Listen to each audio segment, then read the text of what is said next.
வெள்ளி மோதிரம் யார் போடலாம்? தங்க மோதிரம் எல்லோரும் போடலாமா?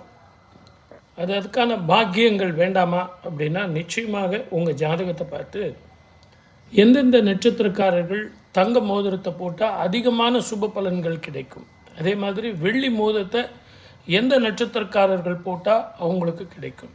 இது மட்டும் இல்லை, இந்த மகாதிசை இப்போ என்ன நடக்குது கோச்சாரத்தில் அப்படின்னு பார்த்து அந்த மகாதிசை சாதகமானதா பாதகமானதான்னு தெரிஞ்சு அதற்கு தகுந்த மாதிரி இந்த உலோகத்தை உபயோகப்படுத்தினீங்கன்னு வச்சிங்களேன், பலன் வந்து கை மேலே கிடைக்கும்.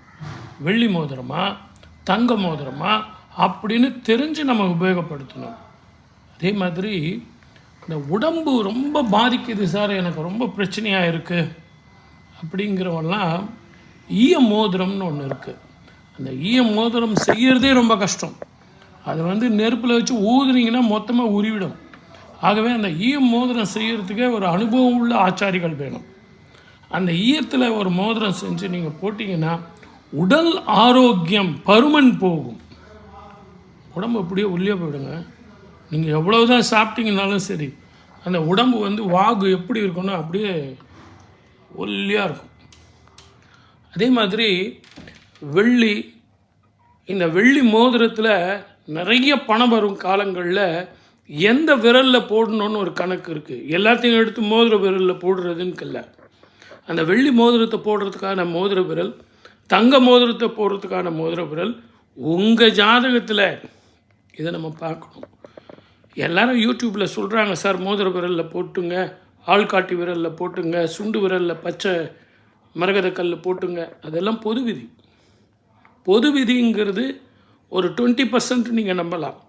ஆனால் உங்கள் ஜாதகத்துக்கு எப்படி இருக்குது, அந்த கற்கள் உபயோகப்படுத்தலாமா, அந்த உபயோகப்படுத்தக்கூடிய உலோகங்கள் வந்து உங்களுக்கு தெளிவாக இருக்குமா, ஆரோக்கியத்தை தருமா?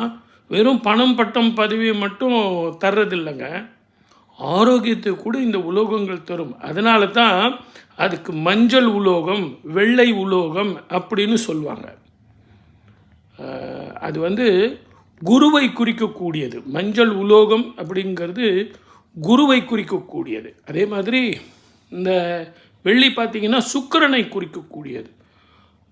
வெள்ளியும் சுக்கிரனும் அதை வெள்ளிக்கிழமையில் நிறைய பேர் சுத்தம் பண்ணிக்கிட்டு உட்காந்துட்ருப்பாங்க.